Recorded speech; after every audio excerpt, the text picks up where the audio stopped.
നമസ്കാരം. 5 മാസത്തെ വിപുലമായ നവീകരണ പ്രവർത്തനങ്ങൾക്ക് ശേഷം ലോകപ്രശസ്തമായ ദുബായ് ഫൗണ്ടൻ വീണ്ടും പൊതുജനങ്ങൾക്കായി തുറന്നു. നവീകരണത്തിലൂടെ ഫൗണ്ടനിൽ നിരവധി അത്യാധുനിക മാറ്റങ്ങൾ വരുത്തിയിട്ടുണ്ട്.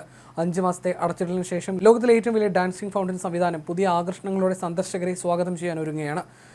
ഇമാർ പ്രോപ്പർട്ടീസാണ് പ്രൗഢഗംഭീരമായ പദ്ധതിയുടെ പിന്നിൽ പ്രവർത്തിച്ചത്. നവീകരണത്തിന്റെ ഭാഗമായി ഫൗണ്ടന്റെ പ്രവർത്തന സംവിധാനങ്ങളിൽ വലിയ മെച്ചപ്പെടുത്തലുകൾ വരുത്തിയിട്ടുണ്ട്. ഏറ്റവും പുതിയ സാങ്കേതിക വിദ്യ ഉപയോഗിച്ചുള്ള ലൈറ്റിംഗ്, സംഗീത സംവിധാനങ്ങൾ എന്നിവ ഇതിൽ ഉൾപ്പെടുന്നു.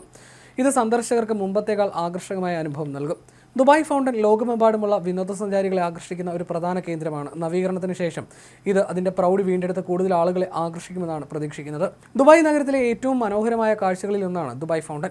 ബുർജ് ഖലീഫ തടാകത്തിൽ സ്ഥിതി ചെയ്യുന്ന ഈ ജലധാര ലോകത്തിലെ ഏറ്റവും വലിയ നൃത്തം ചെയ്യുന്ന ജലധാരകളിൽ 2ാം സ്ഥാനത്താണ്. ആകർഷകമായ വെളിച്ചവിന്യാസങ്ങളോടും സംഗീതത്തോടും താളത്തിൽ നൃത്തം ചെയ്യുന്ന ജലധാര ഒരു വിസ്മയ കാഴ്ചയാണ്.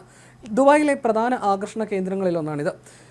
വിനോദസഞ്ചാരികൾക്കും UAE താമസിക്കുന്ന ആളുകൾക്കും ഒരുപോലെ പ്രിയപ്പെട്ടതാണ്. പല ആളുകൾക്കും ഇതൊരു വിശ്രമ സ്ഥലം കൂടിയാണ്. ദൂരസ്ഥലങ്ങളിൽ നിന്ന് അതിഥികൾ വരുമ്പോൾ അവരെ ഇവിടെ കൊണ്ടുവരാറുണ്ട്. അതുപോലെ തിരക്ക് കഴിഞ്ഞ് ഒരു നല്ല വൈകുന്നേരം ആസ്വദിക്കാനും നിരവധി ആളുകൾ ഇവിടെ എത്താറുണ്ട്.